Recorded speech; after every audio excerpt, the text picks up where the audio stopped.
आज भी हमारे देश में सबसे सस्ती है इंसान की जान की कीमत। जी हाँ, बिल्कुल सही सुना आपने। आज़ादी के 78 साल से ज़्यादा समय बीतने के बाद भी आज हमारे देश में जहरीला और मिलावटी कफ सिरप पीने से बच्चों की मृत्यु हो रही है। खुले सीवर के मैन हॉल में गिरने से लोगों की मृत्यु हो रही है। और अभी आपने हाल ही का मामला देखा कि इंदौर मध्य प्रदेश में, जिसको सबसे स्वच्छ शहरों में से एक शहर गिना जाता है, जहरीला पानी पीने से 10 से भी ज़्यादा लोगों की मौत हो गई। आखिर इतनी सस्ती जान हमारी क्यों है और कब ऐसे हादसे बंद होंगे और कब हमारा जीवन सुरक्षित होगा, ये बहुत बड़ा विडंबना का विषय है। दरअसल इसके पीछे 3 कारण हैं। सबसे पहले तो जो कारण है वो ये है कि वो भ्रष्ट अफसर या भ्रष्ट तंत्र, जिनकी जिम्मेदारी थी इन चीज़ों को संभालने की, करने की, उनकी एक जिम्मेदारी के कारण, उनकी लापरवाही के कारण ये एक कारण ये है। दूसरा जो कारण है, जिन लोगों को ये मॉनिटर करना था, यानी उनके सीनियर अधिकारी हम कह सकते हैं, या मॉनिटरिंग उनके ऊपर जो करने वाले अफसर हैं, उनकी हम बात कर सकते हैं।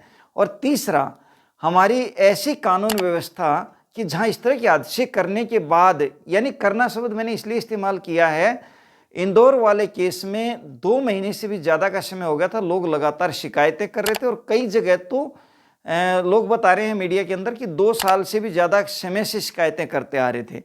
दरअसल इस तरह की घटनाओं के पीछे इसका जो समाधान है वो क्या है?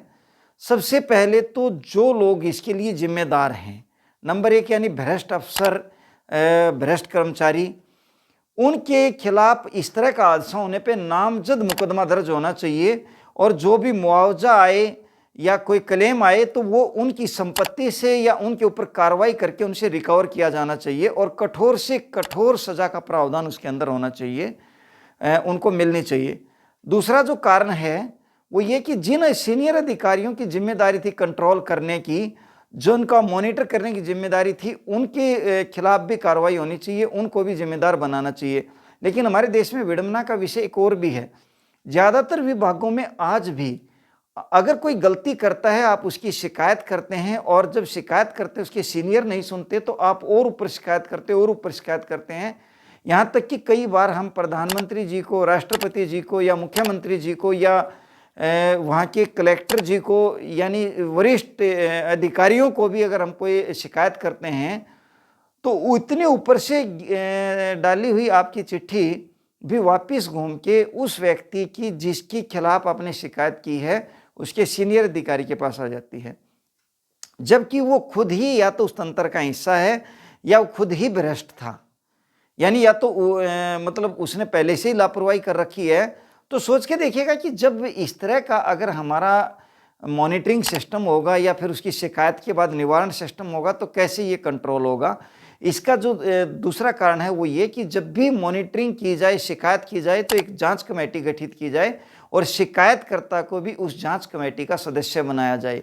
तीसरा, हमारी कानून व्यवस्था इतनी सख्त होनी चाहिए कि इस तरह के अपराधों को जघन्य अपराध में जो है ना की श्रेणी में लिया जाए और इस तरह के दोषियों के खिलाफ फास्ट ट्रैक कोर्ट जैसे होते हैं बहुत सारे मामलों में, इस तरीके से जल्दी से जल्दी सजा का प्रावधान होना चाहिए और जब दोष सिद्ध हो जाए तो उन लोगों को कठोर से कठोर दंड मिलना चाहिए।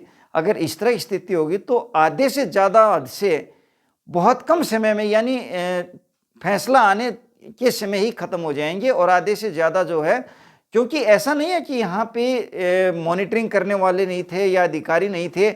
हर जिले में जहाँ पे अगर हम इंदौर की भी बात करें तो वहाँ पे डीएम साहब भी थे, जन स्वास्थ्य विभाग के लोग भी थे और नगर निगम के लोग भी थे और वहाँ पे और वरिष्ठ अधिकारी भी थे, हेल्थ डिपार्टमेंट भी था। लेकिन हर कोई व्यक्ति केवल अपने भ्रष्ट सिस्टम के कारण इस पूरे व्यवस्था को संभालने में नाकाम रहे हैं। अगर इस तरह के प्रावधान हमारे होंगे तो ये समस्याएं दूर हो जाएंगी। जय हिंद, जय भारत।